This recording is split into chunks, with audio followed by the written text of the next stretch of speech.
পশ্চিমবঙ্গ সরকারের উদ্যোগে দক্ষিণ দিনাজপুরের কুশমন্ডি ব্লকের বেরোয়েল গ্রাম পঞ্চায়েত এলাকায় শুক্রবার আনুষ্ঠানিকভাবে শুরু হল ১০০ দিনের কাজের প্রকল্প।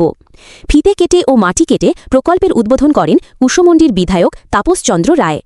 অনুষ্ঠানে উপস্থিত ছিলেন বিডিও নয়না দে সহ ব্লক প্রশাসনের আধিকারিক ও জনপ্রতিনিধিরা।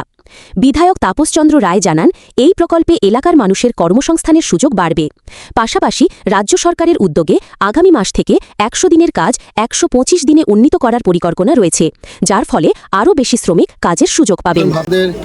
কুশমন্ডি ব্লকে একটি শুভ কাজ শুরু হয়েছে। সেই শুভ কাজটি হচ্ছে গত সরকারের সময়ে যে ১০০ দিনের কাজ, মানরেগা কাজ, যেটা কিনা আমাদের কুশমন্ডি ব্লকের অন্তর্গত বেরোল অঞ্চলে হাঁসকুন্ডি যে পুকুরটি রয়েছে, সেই পুকুরটি আমরা প্রশাসনিকভাবে আজকে আমাদের বিডিও ম্যামের উপস্থিতিতে এবং এখানকার প্রধান সাহেবা, এখানকার যারা জনপ্রতিনিধি রয়েছে এবং বিশিষ্ট ব্যক্তিগণ, তাদের উপস্থিতিতে আজকে ১০০ দিনের কাজ শুভ আরম্ভ হয়েছে।